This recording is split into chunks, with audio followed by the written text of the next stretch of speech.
Welcome to Some Things Considered, the podcast where we are obsessed with story. We celebrate creativity and we talk to cool people to find out what makes them tick. I'm your host, Sean Murphy. I'm an author. I direct the Center for Story at Shenandoah University, and I run the nonprofit 1455 Lit Arts. For more about me and what I do, check out seanmurphy.net.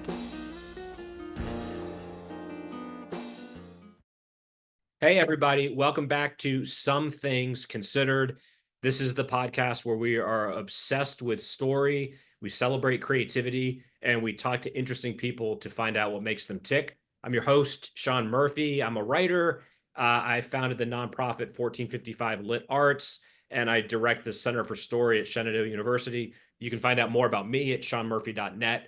But this podcast is all about talking to people who are more interesting and more intelligent and connected than me. So it's always fun to have these conversations. And I say this because it's true. I've really been looking forward to this one. I'm really grateful and excited that my guest today has taken the time. Let me introduce him and we'll jump right in.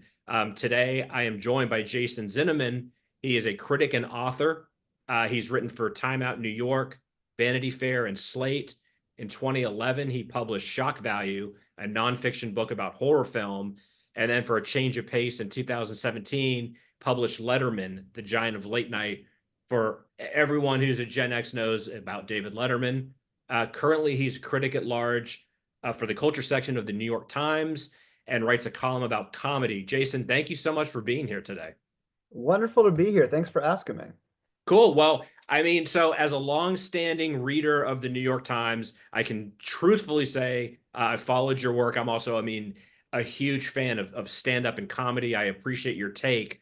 And you cover this field, I'll quote, with critical rigor and curiosity, and explore how it reflects and influences the broader cultural and intellectual landscape, which is a huge public service. Because if I were to opine, I'd say in terms of the art forms and being talked about intelligently, I think comedy tends to get short shrift. So it's always necessary to kind of shine a light on that. And you do so well.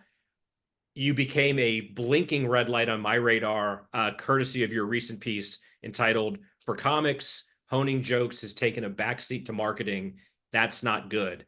I think we can use this piece and as a point of departure. But in my opinion, it really crystallizes this phenomenon that I've certainly followed both as a critic and a writer, which is, and as someone who's brought out several books in the last few years, I've got skin in the game and blood on the field in terms of seeing this from afar, people I talk to, but also having experienced what we're going to talk about, which is this notion of where does the art begin, where does the art end and the promotion begin? And I think the reality is it doesn't anymore. Talk a little bit about your piece, but by all means, maybe talk a little bit about how you got on this beat and how you came to be a critic that focuses on comedy. Sure. I've covered culture for 30 years, or for, maybe less than that, but I covered theater for a long while. And then the Times started this beat on comedy, and I was lucky enough to begin this thing, so I was able to kind of follow my interests. And so, this is a piece. I'm really glad you asked me to talk about this piece because I do think it actually, and you said this too when you asked when you invited me. This isn't limited to comedy. This is a piece I think that, first of all, I wrote this piece at the time of the year when the newspaper is starved for content. Right. It's the end of the year. Yeah. They have pages to fill, people on vacation. And Yeah. that's the time of year you can kind of sneak in things that you care about that maybe aren't obvious to editors, right? Yeah. And which are a little inside baseball, right? That's the challenge of writing for the New York Times, is you get this big audience, and there's so much to write about. Yeah. And it's harder, even though I'm really interested in inside baseball stuff, Yeah. it's harder to get that stuff in the paper. Sure. And what I found is this is an issue I've been thinking about a lot for years. And I've been really pleased by the response, in that it resonated with people from all kinds of backgrounds, all kind of creative people, people who are well known, people who are not. I think it really is about the peculiar challenges of being a creative person today. And Yeah. uh, I'll first talk about how like the idea came about, which was that this comedian Isabel Hagen, who I'd seen around. It's one of these, part of my job is to go around to clubs, Yeah. see who's doing work.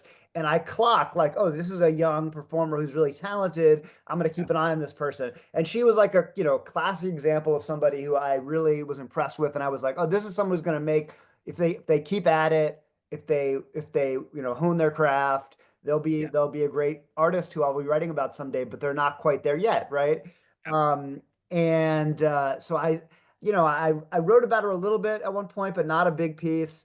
And then I sort of fell off my radar for a little bit. And then she started a Substack and wrote this piece, which I thought was incredibly honest about something that I had heard people sort of whisper about um, in the past, which she basically said, I don't spend my time anymore honing my craft, getting Yeah. better at what I'm doing. I spend my time trying to figure out how to promote my craft, whether to post a bikini picture on Instagram Yeah. or post something that will start a fight. It's very complicated how to do Instagram, right? It actually does require, to do it well, you do have to think about it.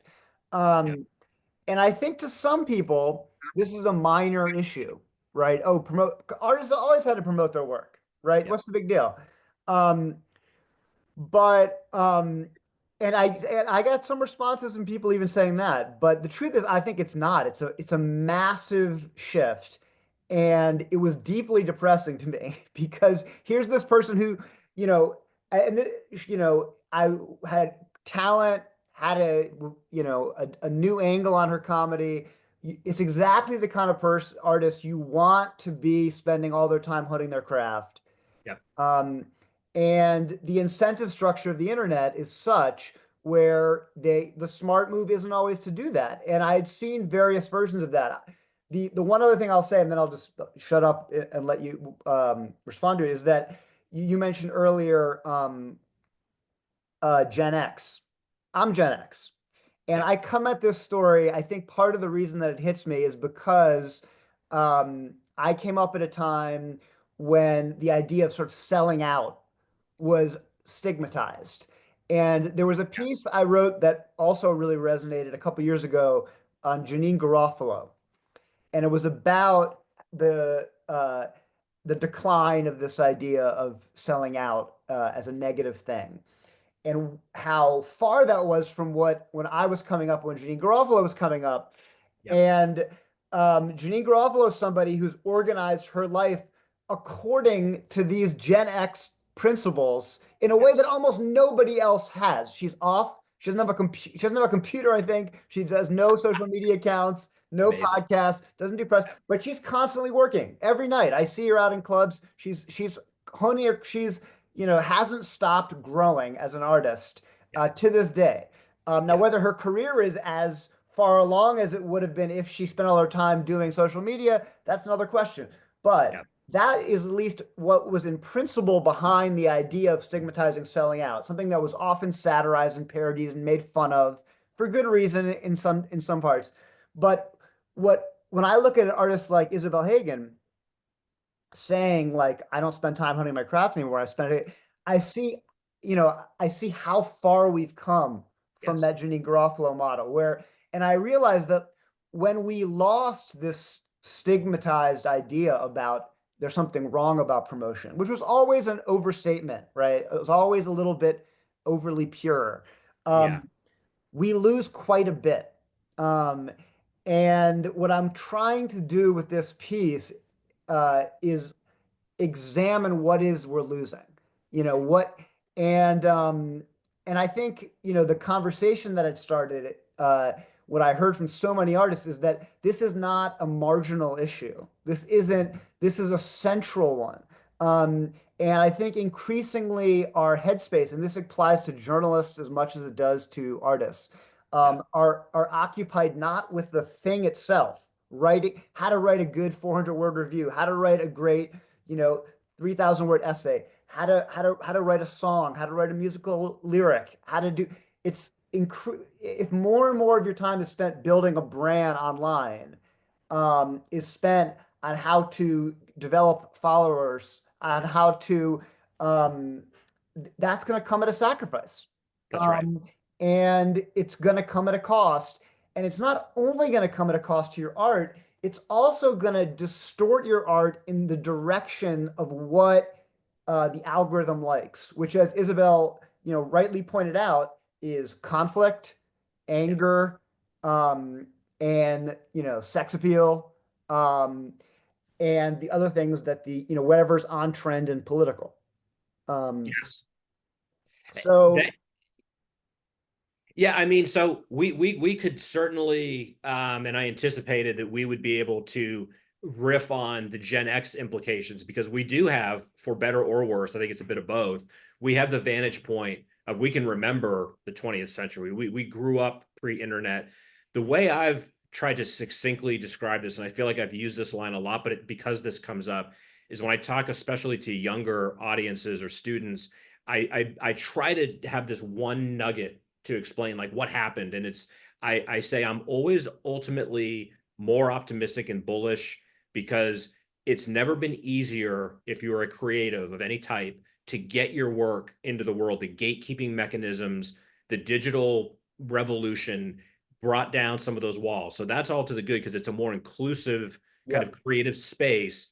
The downside, depending on how you look at it, is it's never been more difficult to stand out from this morass of content, good, bad, ugly, forgettable, and the noise of all of this content means the onus is now shifted to the individual.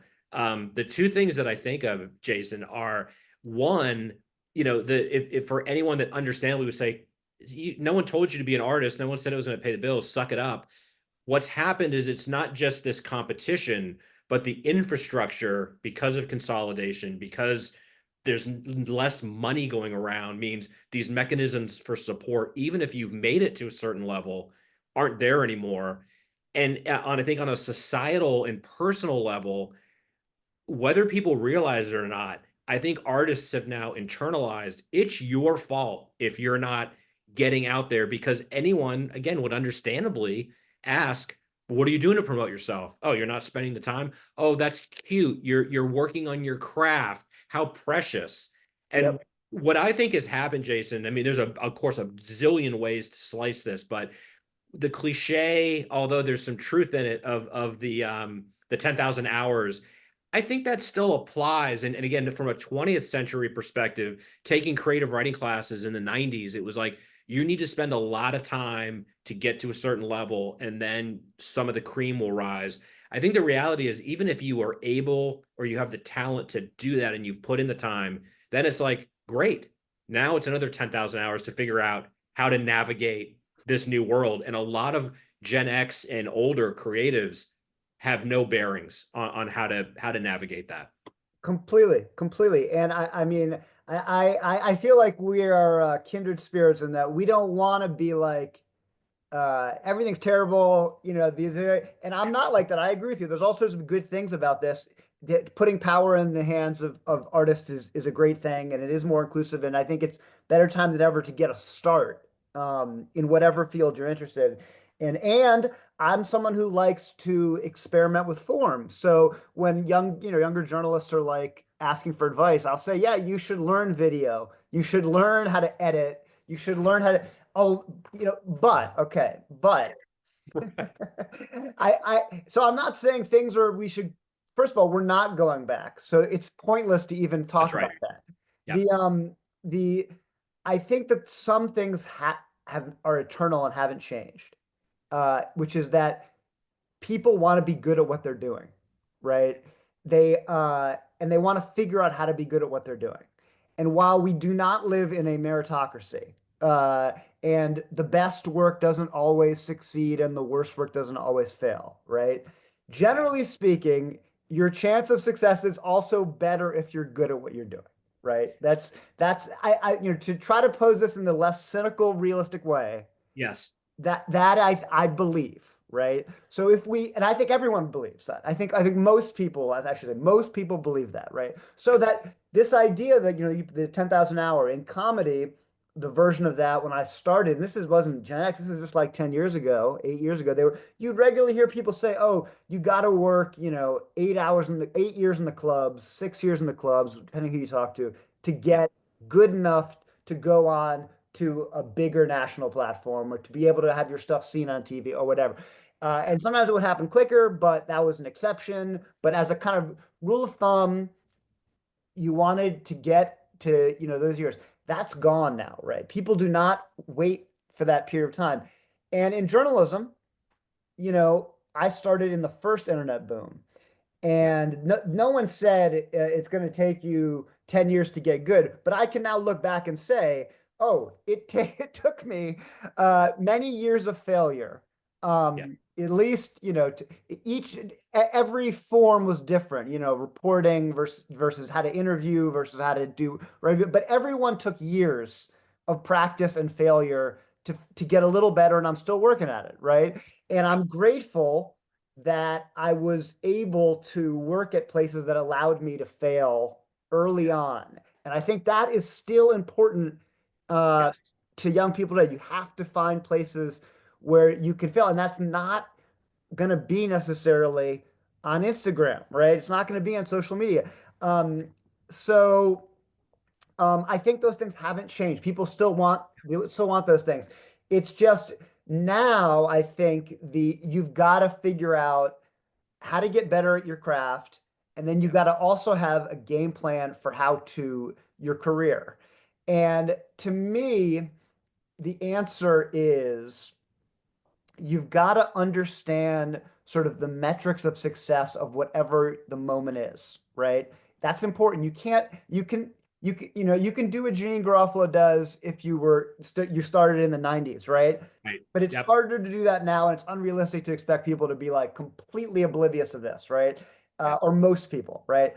But Yep. at the same time, and those metrics might include like, how to post well, how to edit, how to do video, how to Yep. but at the same time, I really feel it's important now more than ever when all these kind of soulless metrics for success are out there, like follower counts and Yep. going viral for the dumbest reasons and all these things, that you have to also have your own metrics for quality, which Yep. are independent and different than these other metrics, right? And that's a Yep. real challenge for young artists, young journalists, young creative people. And everybody's going to have a different version of that metric. Right. And I'm not telling you like what version it should be. I'm just Yep. saying you got to have one. You got to have one that's independent from the kind of society's social media industry version of success. Yeah, and I think your invocation of the weird relationship of the sellout, and you have to almost, because this entails a lot of different aspects, but the selling out, I will say, and again, another reason that your work really resonated with me is as grim in some ways as it is for writers, novelists.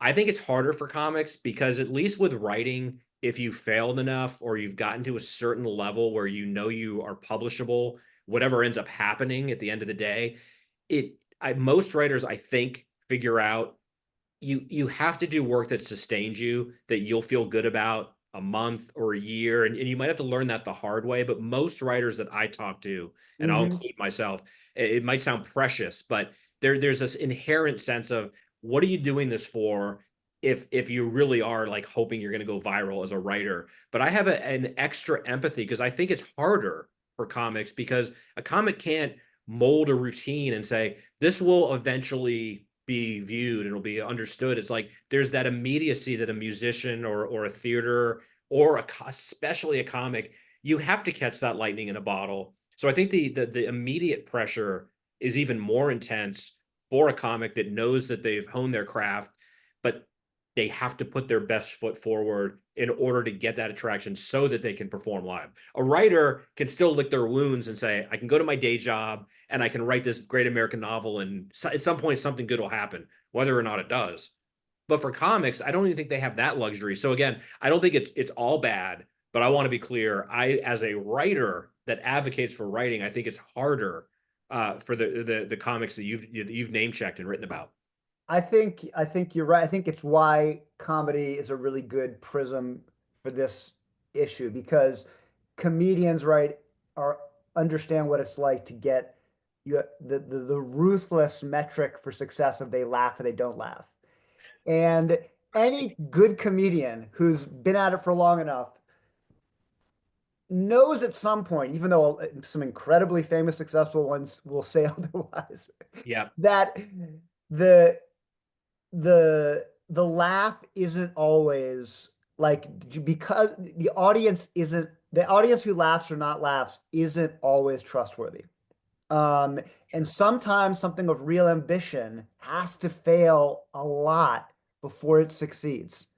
Yeah, And that, so they understand on a very, visceral level, that this thing that I'm saying, which is like, okay, this is not working right now, but there's something there and I got to yeah, keep at it. And in the same way that like, you might write a novel it doesn't sell that much, but it's certain people get it, some people don't, and in yeah, 20 years it will be a classic, right? Or in 20 years it will gain steam.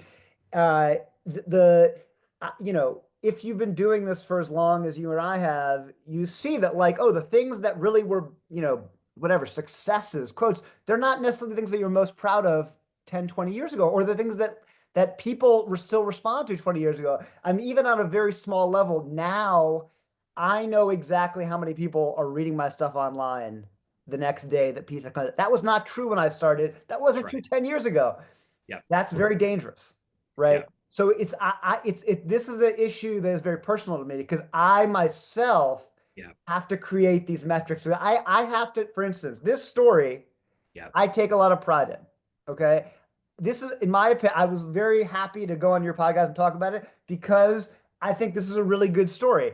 yes. According to the readership, this is, not one of my best stories, right? Wow. Yeah, Now, according to the amount of people who responded with thoughtful emails and engaged with the ideas, including people who disagreed with it, it yeah, was one of my better stories. yeah, But it's really it takes some will to not have something that gets big numbers and still take pride in it. And it's important for comedians, writers, playwrights to not feel that's pretentious, to not feel that's indulgent, to not yeah, feel that's um, as you put it, precious, right? yeah. That is key to growth, in my opinion. For sure. And again, I'm loving this. I'm there's so many wheels turning and potential rabbit holes I want to jump in, but I definitely want to make sure we call attention to the fact that another thing that I think has sort of polluted the discourse because we now take our cues from successful social media savants is that we are obsessed in America, especially with the shortcut. What's the hack? Like, all right, so yeah, I hear what you guys are saying, but like come on, I've studied the data. Like, how do you do it? And I think what you're helping elucidate is this notion that's always been true of art, which is there's so many different factors. Yes, you have to be good. I mean, you don't have to be, but generally speaking, you have to be an expert at your craft. But timing, effort, the team you have, et cetera, circumstances. But I think that this hopefully both complicates but also makes clear that what we're talking about here, building a career, you're what you just explained is this weird tension between you have to write pieces that resonate because ultimately they're subscribers at the end of this or an audio with paying tickets.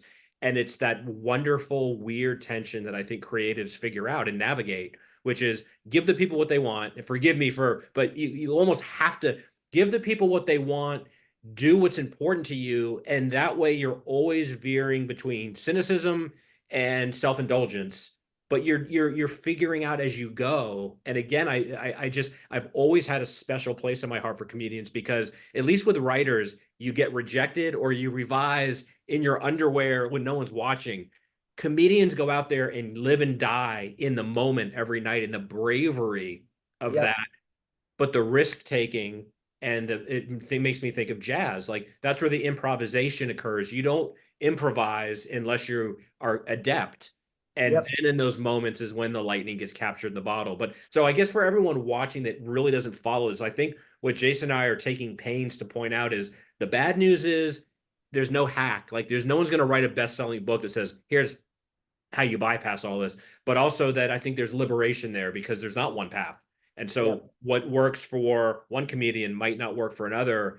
And then we're not even getting into the fact that physical attributes for musicians and actors and all those things play in. It would be foolish to not acknowledge that you might be really brilliant. And in 2025, it's a handicap to not present well on social media. This is, I mean, I've written about, I wrote a piece which was sort of like tongue in cheek. It was about the comedian Matt Rife. And it was like he's the second highest grossing tour of last year. And, you know, his work is not that good, in my opinion. So I was like, how am I going to write about him? So I wrote about the idea that it used to be stigmatized to be good looking as a comedian, right? That used to be, and now that's another stigma that's gone, right? And maybe Yeah. that's good, maybe that's bad, but it's an interesting thing. And it's funny because I just saw this. Do you watch the documentary on HBO on Yacht Rock?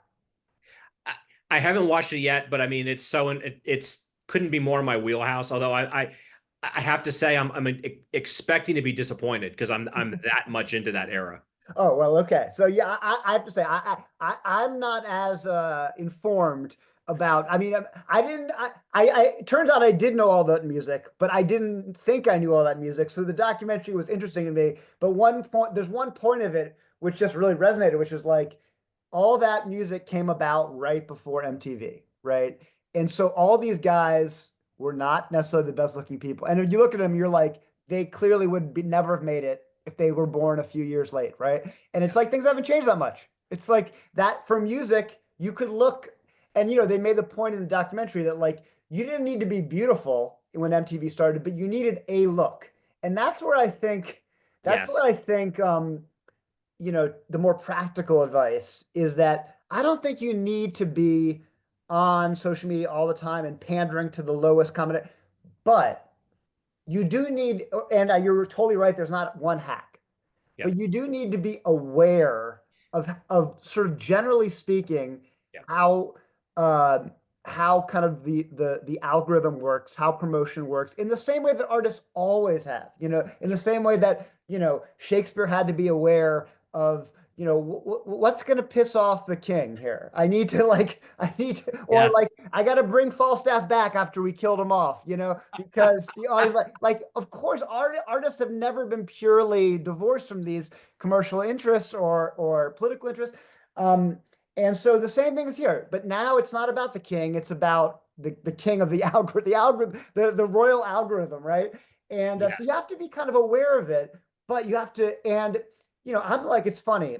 One thing that sort of I wrote another piece a longer time ago, which was one of these kind of like counter. I was a bit of like a provocation, where it was like I didn't.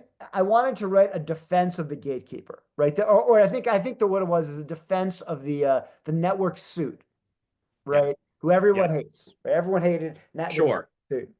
Yep.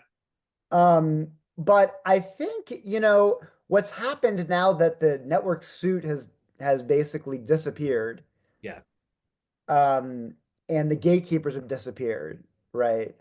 First of all, we've forgotten that they actually producers served a valuable purpose. Like they were good producers and bad producers. There were some producers that helped gave great notes and helped refine an artist's vision, helped an artist become actually realize their voice even more. Not compromise their voice, but actually realize their voice, because Yep. they've been through decades of working with artists, right? Um, there is an art to being a gatekeeper, right? And the second thing is the gatekeeper came with marketing, promotion, That's all right. this stuff. So you could just be this pure, you could spend your time working on your craft, whatever it may be. Um, Now that you have to be so intimately, you have to do all these parts. You have to produce yourself, you have to be, and there's no avoiding it, right? At this That's point, right. so now I guess the thing to do is you have to just, in my opinion, try to be smarter in how you do all that stuff. And I think the lodestar, again, to go back to the question of like what hasn't changed, what you want to be as an artist or as a creative person is to get closer and closer to uh, expressing what you actually are and think, right? You want Yeah. your work now, of course, whatever form you're working in will push you in various directions, right? So you'll, and, but as you get deeper in your work, you want to be closer and closer to what you actually are, right? And the weird thing about the social media climate, right, is it makes all of us uh, kind of split ourselves. We have our public self and our private self, and it kind of incentivizes those selves to all of us, to Yep. split away. It's something that artists know very well because every artist who goes on stage is playing some kind of character. Um, Yeah. and but the goal, and I'm not naive enough to think that like you're eventually going to become your honest to God private self on stage, right? But the Yeah. goal, if you're pushing towards a goal of getting more and more like yourself, I think that is will benefit one's work. Yeah, I mean, right on. I think what you're really explaining is this thorny notion of authenticity. And what do we mean when we talk about authenticity? It's not just a philosophy or a sensibility that the artist has to assume. I think over time, especially with hindsight, we see that real audiences are attracted to and fascinated by that authenticity, and that's how you cultivate a readership or a viewership. And I think we've seen the flavors of the month, the people that are taking the hack or the people that go viral. You almost can set your watch and say, yeah, they got the golden goose, but let's see where they are in 6 months or a year. Which I think at a certain point, and when you talk about gatekeeping, there is an element of over a year, over 5 years, over 10 years, whatever art form you're in. And this again was where I say I'm used to talking about how hard it is for writers, but I think this is an advantage for the writers. It's much less important what they look like. Arguably, if you're living and thinking the right way, you might get smarter and more adept as you get older and uglier. So there's less immediate kind of outward facing pressure, but even the people that do go viral, especially in the creative world, it is I think a be careful what you wish for phenomenon, because I look at fellow writers that have a much bigger Twitter following, and it always makes me think of another cliche, which is I've heard it's 100 or 1,000, but I think there's a lot of truth in the if you cultivate 100 or 1,000 or whatever the number, real fans that will, in theory, buy the books or the albums you put out. Maybe not everything you do, but if you've got a core group of true believers, that's a wrong way to put it, but real fans, Yep. genuine fans, that will sustain a modest career where I don't think you can make the case. I've got 200,000 Twitter followers. My book comes out. Are 200,000 people actually interested in you? So I think there is an inherent kind of mechanism that filters out the opportunists and the fakers and the posers. Yep.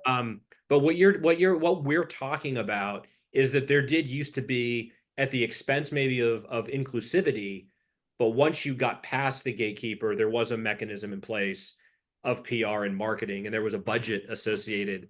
And as quaint as it sounds, I know in the writing world, Faulkner is always the example that springs to mind. His first few books didn't sell well, but the publishers knew this guy had the goods, and they had the faith to say, we're going to make a bet that over 5 or 10 years, a following will accrue. And Right. that tended to be how it worked. I, I resist cynicism by saying, when I talk to other writers that hate agents and editors, I tell them I'm the last person that's ever going to be a spokesperson for the gatekeepers. But if your livelihood depended on whether this book was going to sell, would you be signing the great young novelist, or would you be signing a reality star writing a tell-all? Like, if you got to pay the bills by what sells, we're all in that same soup, and we need to try to fight our way out of it. Yep. No, completely, completely. I think it's I mean I get as angry as anybody about it. And it's human, but I think the um I think yeah, they're making a balancing act too, right? Yeah. And the truth is that's I guess another thing. This is I don't know, this gets very inside baseball, but I find that over the course of my career what's useful is like um, trying to make the empathetic, if this is from a purely careerist point of view, okay, this has nothing to do with it, to try to imagine from an empathetic point of view, the point of view of the gatekeeper or the boss, right? Or the editor or whoever that person is, because they also don't want to be just selling, signing up the reality show person, Right. right? Or Yeah. they realize they've got to do a certain number of reality show people in order to justify what they really want to do, right? And so they're in the same system that artists are, right? And just in the way Totally. that you've got to like, oh, post things on Instagram to for your business, it's not necessarily going to, it's sort of the one for them, one for you thing, right? And Exactly. and the other point is like none of this is fair. That's right. It's not even this is a whole other line of it, but it's something I've been thinking about lately as we're watching these like bio talking about the Bob Dylan biopic and all this stuff. There's the idea of talent and the idea of genius, which is a completely unfair, undemocratic thing, right? Um, and it's become sort of out of fashion, like the genius artist to come out. But talent is I believe talent is a real thing, right? Then Yeah. there's on some level you put 10,000 hours in, you can put the 8 out, Right. and then if you don't have the talent, That's right. it doesn't matter. That's not fair. That's not democratic, but it's true. Yeah. Um, and so there is that element of like this system is not built in a fair way, but it is one where, and I can say this from working at peers, that um, if the people who work hard do tend to find results. Yeah. And those results may not be like, exactly what they wanted. But it does make and the people I see this in journalism, it's like if it's a brutal business that's the economics have fallen apart over the course of my career. Right. So a lot of my peers, have changed jobs or, moved, but the people who've somehow managed to like stick around, inevitably they get good. They get good and it gets less competitive actually because there's less of them. There's always an influx of young people coming Yeah. into these jobs. Yeah. But there is something about there's talent and then there's craft. And talent is unfair, but craft generally isn't. Craft is something that you keep at it, you get better at it.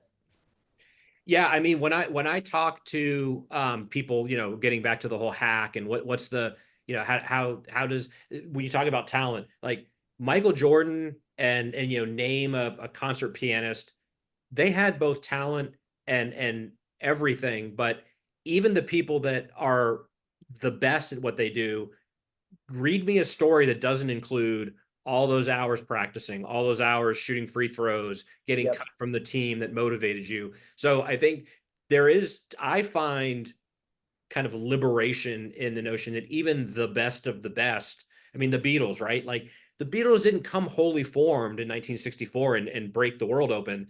They spent years, in Germany on the circuit. So I actually don't see that as a daunting thing so much as even if you have all the talent in the world, it's never been easy. And if we look back, while you were talking, I was thinking one of the myriad reasons I write so much about jazz music, aside from the fact that I personally love it, that art form that was American classical music, and those people knew they were geniuses and had to Mm, start their own labels in the heyday.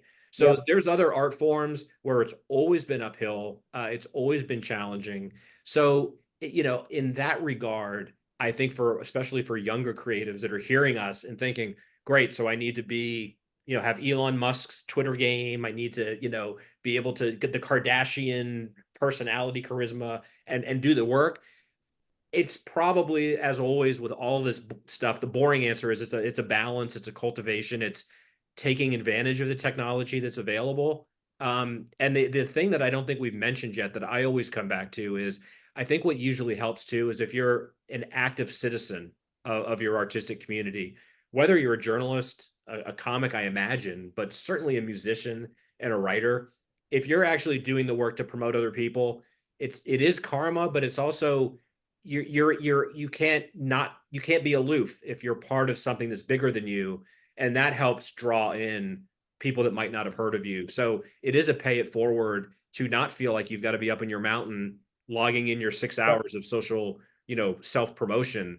I do think it helps to take some of that pressure off by lifting up others.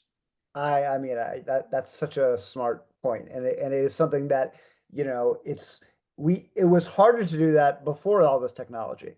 Now it's much easier to do that, and it is a very satisfying, fulfilling thing. It's easier to create these kind of micro communities. I mean, I see it in my job that, the, with all the doomsaying about the current climate, right? The sort of macro look is that as we said, there's more work than ever.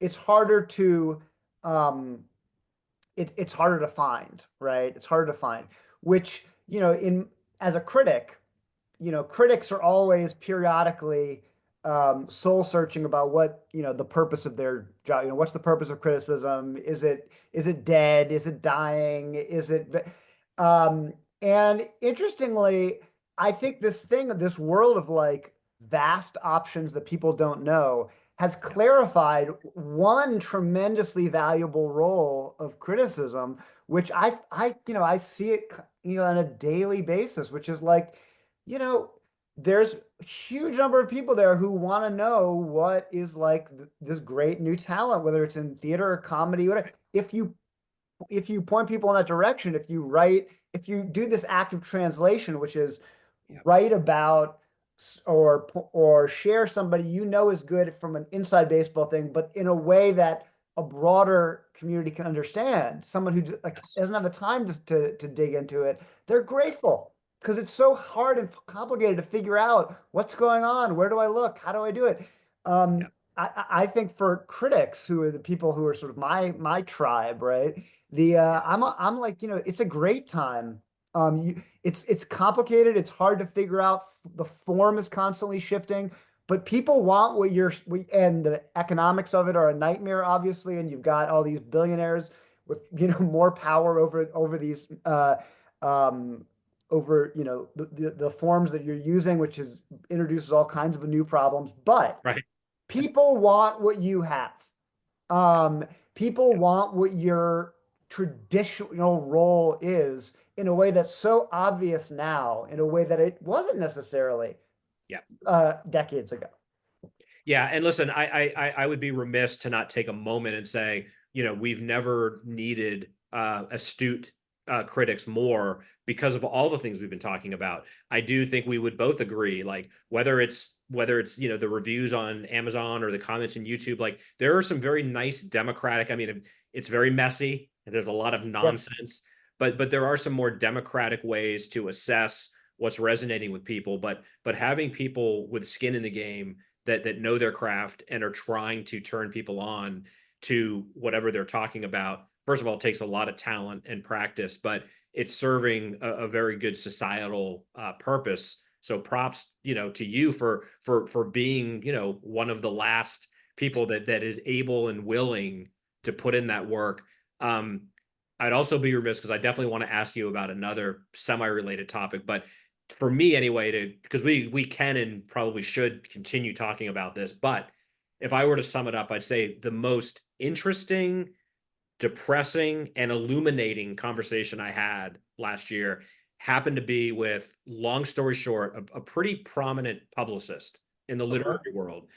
And what that person told me, and it somehow wasn't cynical when they said this, was you could spend, $10,000, $20,000 on a publicist. Is like, we can't make any guarantees.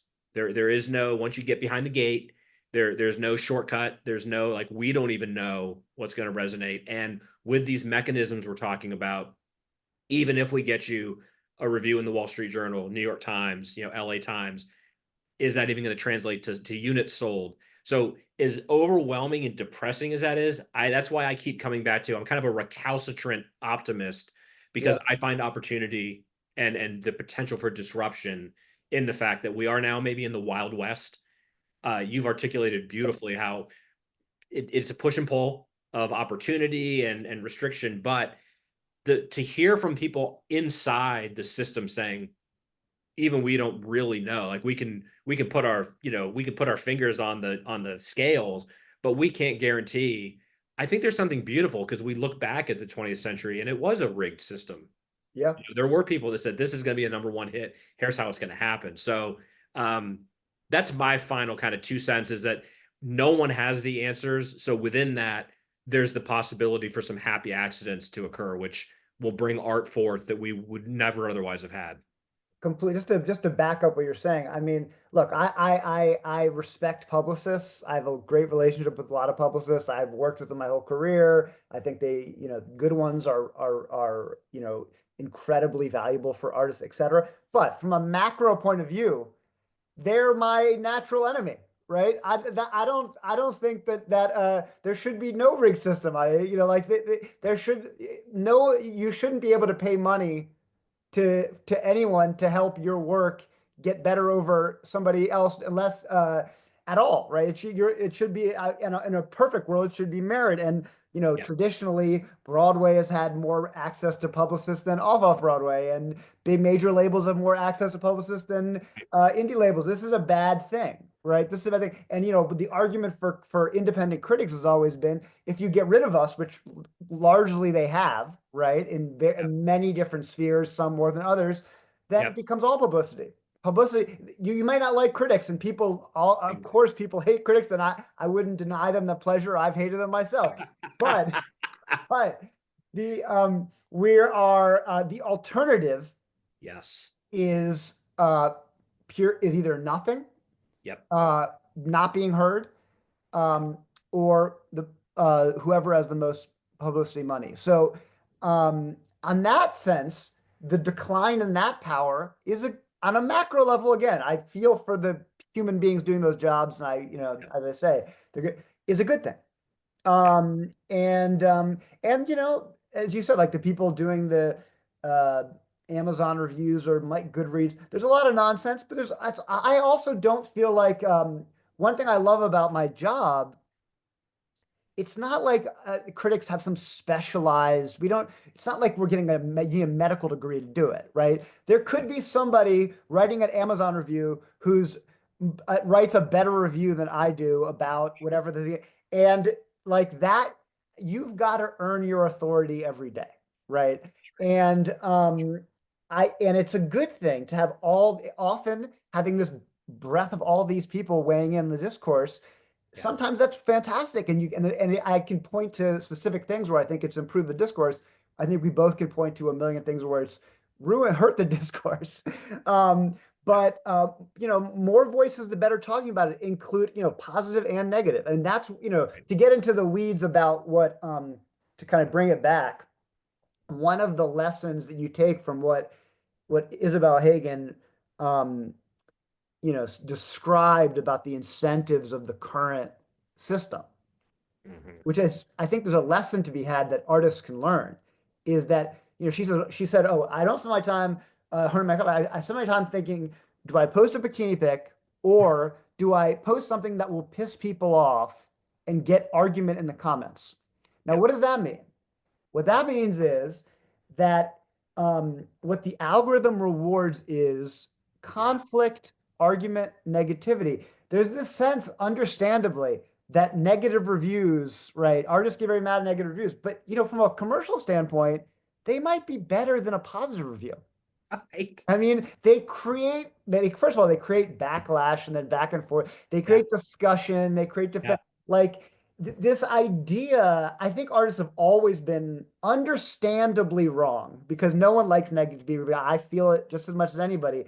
But Yep. to do this job long enough, you have to develop a kind of thick skin. For And sure. that's something that it used to be. I used to, when I started my career, I used to have, I would, was young and I probably wrote more negative reviews. And I would hear from some artists, they would say, like, you don't know what it feels like. Yeah. It just feels like, and first of all, I would write books and then I would get negative reviews, but you Yeah, can't say that to critics now.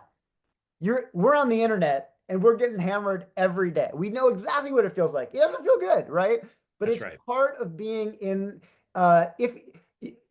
if you want to be checked out and be Janine Garofalo, great, right? But for most of us, you're not going to have that luxury. And the real truth of the system now is the people who are really sophisticated about this algorithm and how to sell things and how to get a name is that you want to create conflict, you want to create controversy, you want to beef. What was the biggest rap, music of the year? It was Kendrick Lamar and Drake going at each other. Yeah. What was the biggest comedy event of the last year? It wasn't a special. It was Cat Williams going at Kevin Hart and many others on Club Shay Shay Shannon Sharp's podcast. The Right. the what that was a more entertaining thing than his special. Now Yep.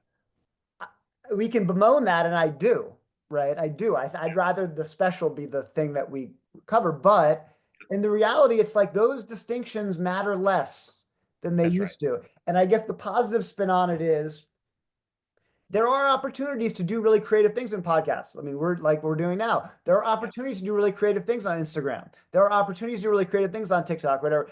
And you can adjust to the medium and sort of have the work and the promotion working in concert. That is possible. Yeah, absolutely. And again, I think my kind of older school hope is I really do think when there are these periods of kind of info overload, we just had an election where most people were tuned in, maybe tuned in too much. There is always kind of this ebb and flow of a real desire for authenticity, a desire for a quieter, maybe organic algorithm of like, what are my friends listening to? What are my friends finding solace in? Reading articles like you write and saying, what do people I trust? What are they saying? And I hope, but I also believe that there's more windows of opportunity after there's a peak of chaos where these voices can be heard, and then the work can speak maybe a little bit more cleanly and clearly for itself. And then that balance will be a little bit more brought into some semblance of sanity, as opposed to if there's no rules, no one can predict it. Here's what you do. Conflict is the only way forward. Of course, that's not a truism. And maybe on a societal level, we'll see that there'll be an actual backlash to that. Which sort of I'll take that as a segue into, I feel like I'd really be doing at least myself a disservice to not get your take. And this is a huge topic, but if I were to try to distill like what's been speaking to me in comedy before we came on, I had told you that it's another cliche and stereotype. I think it's true. Whether we're talking about Mark Twain, Richard Pryor, whomever, we do tend to look at our comics, our fools, Shakespeare, to tell the hard truths, and because we can laugh about it, it's a release, but it also gives some of the veneer to being able to nail. So I feel like without really getting into politics, we are going to need and hopefully benefit from our more honest and risk taking, truth telling comics more than ever.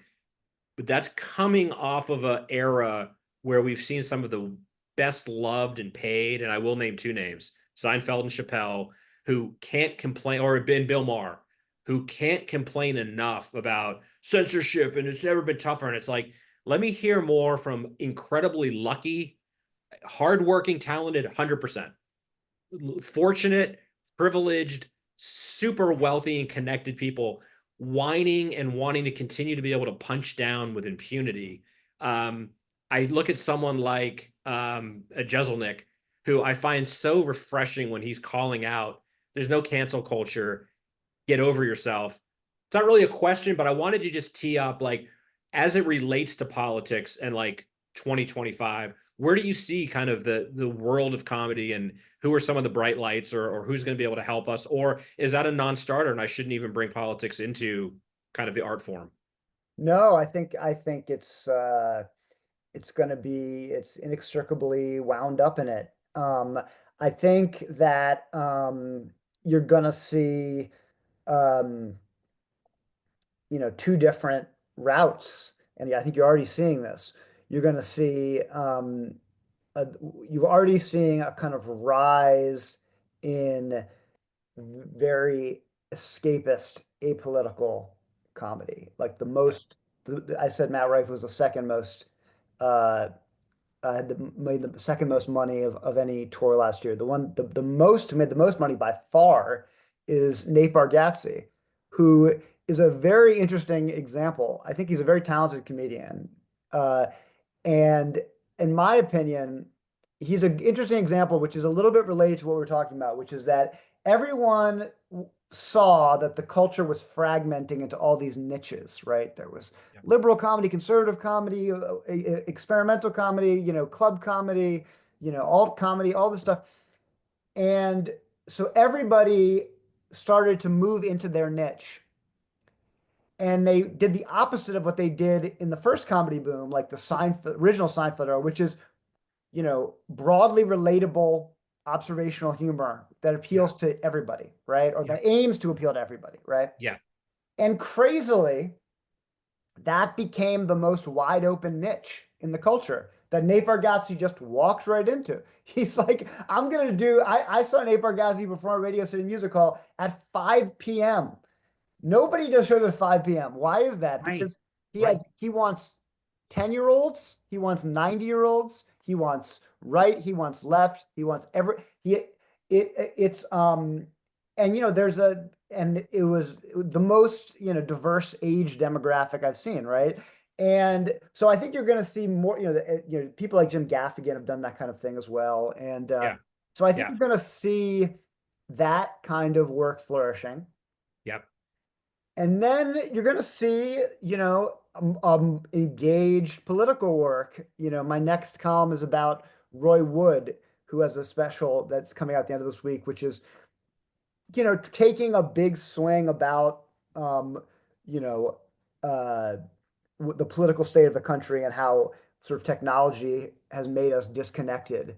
And it's not directly about the election, but it's about the election, right? Right. And I think, and there's all, comedy is the most immediate and form in that it can respond to news faster than anybody else, right? Yeah. So there's already people who've, have bits on the LA fires or Totally. the election or Luigi Mangione. They can respond in a way that it's much faster. So there's going to be that, right? Yeah. Yeah. Um, and I'm sure, but I will say this: there is like, uh, if you look back on the history of the theories of comedy, it goes back and forth between. And this is going back to the Greeks between. Um, Real optimism about the ability of comedy to, as you put it, speak truth and make social change, Yep. and real, which is what the Greeks were the opposite, where they were very cynical about comedy and worried about its impact on creating chaos and division in society, right? Yeah. And I feel like, it goes back and forth. It goes back and forth. But what Right. I'm seeing is that, what I've seen for a while is that we're in a more cynical time about what the ability of comedy to make Yep. positive change. To the extent that comedy can make social change, Yep. um, I think the people who believe that with more are conservatives. Yeah. Are you had Trump going on, uh, Tim Dillon, Joe Rogan, Theo Vaughn, Yes. people who I don't they don't self-identify as conservative, but the term is sort of in flux in the Trump era.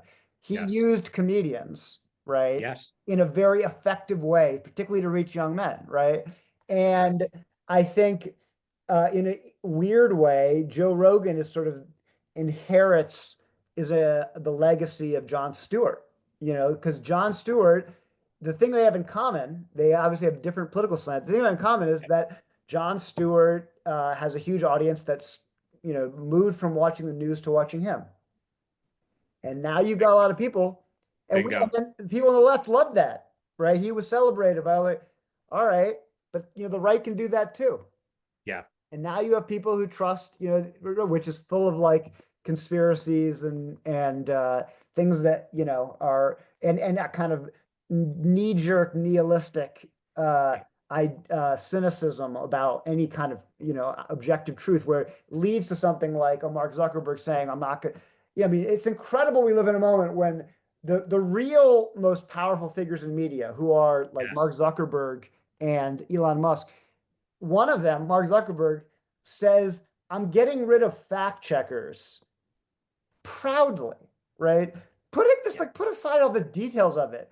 This would have been bizarre That's right. in a previous. The idea that checking facts would Yep. be something you would be proud of doing away with, right?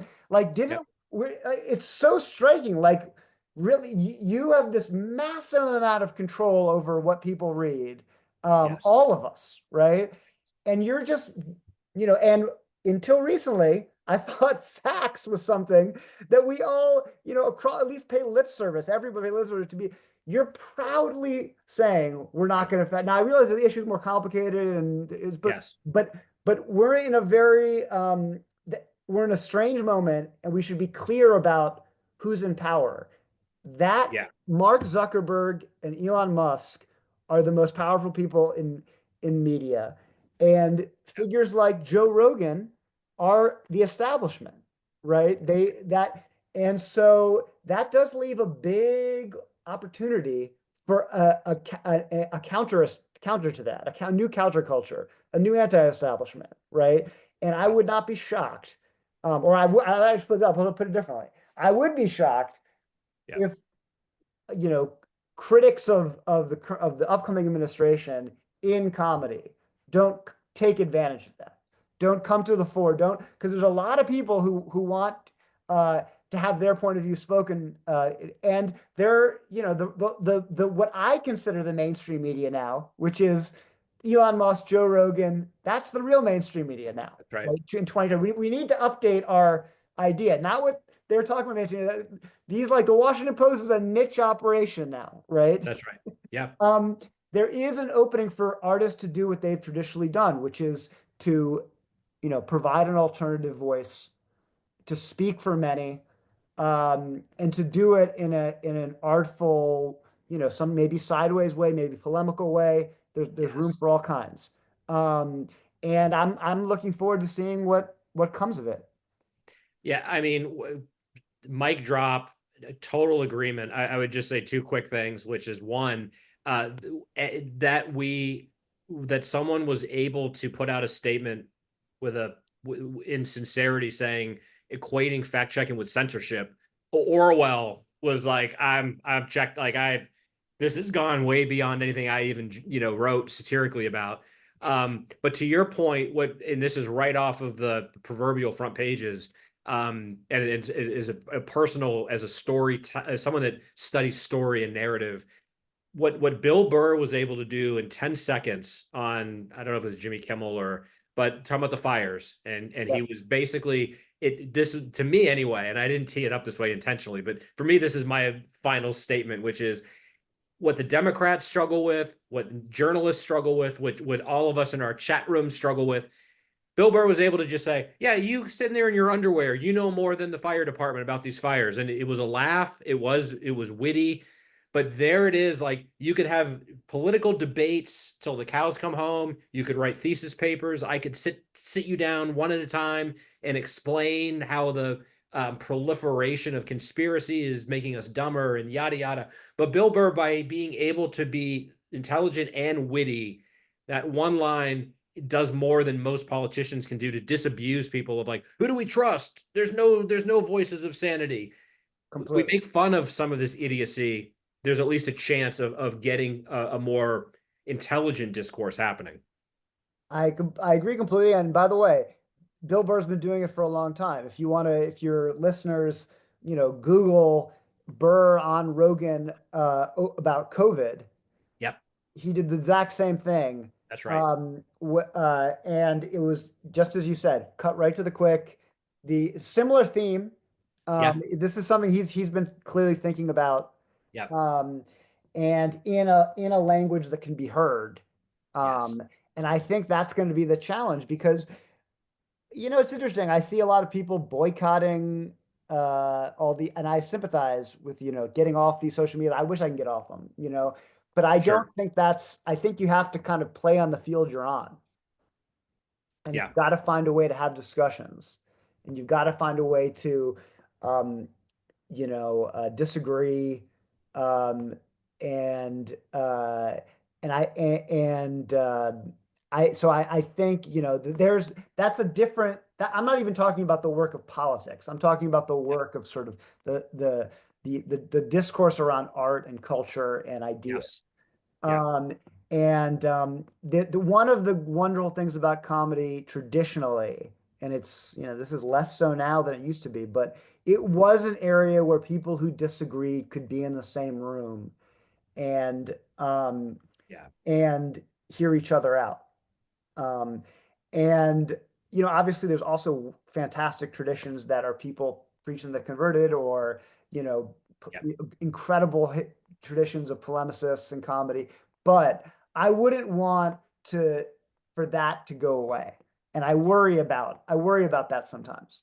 yeah. Um, I think you're right to worry, and that actually is what I was attempting to articulate earlier, where I say I do find some hope that there's the temporary disappointment, there's the crushing, sadness in some quarters about the state of our kind of sociopolitical, discourse, but I think people need to engage, and some of that rejection will be short lived, but certainly for critics and artists and creatives disengaging is a privilege, and it's a privilege we can't afford. So I also am optimistic that for every person that for their own health, which I support, getting off social media, those of us that are able to try to light some candles in an increasingly dark world, that's our responsibility. And by celebrating story and creativity and talking about why it works, what makes it tick, I think that's where we find some of the light that we need at times like this. I mean, completely agree. Completely agree. Well put. Well, when I first contacted you, I was like, God, this guy is a kindred spirit. I would love to chat with him. Validated that theory. Jason, it's been amazing to chat with you. Please come back again. We can check in and see how 2025 plays out, and what subtle and maybe not so subtle shifts that we're not even taking into account right now. It'll be fun to see how comedy is either leading the way or taking a backseat or both as an interesting year starts to unfold. But for people that don't subscribe to New York Times, how can they find you, and how can people discover your work? I mean, go to New York Times, duh, but how can people check you out? They can find me on Instagram, Zinoman J at Zinoman J on I'm on all of them, but I think the ones that I'm on mostly now are Blue Sky, Okay. Jason Zinoman of Blue Sky. I think that's what it is. And I should know. I'm on Twitter at Zinoman and on Threads, but I'm not posting much there. I'm mainly on Instagram and Okay. Blue Sky, and it's pretty easy to find. Um, or yeah, New York Times find me there as well. And let me just say, I had absolute pleasure talking to you.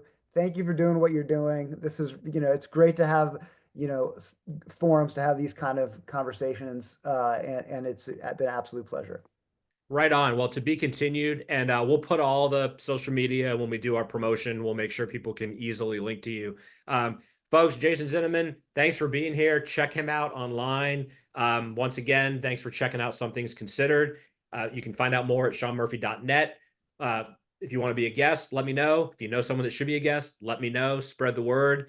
In the meantime, we're going to advocate for the arts by any means necessary. So get involved, don't disengage, and whenever you can, support the artists who are the lifeblood of our culture. Be safe, and we'll see you soon.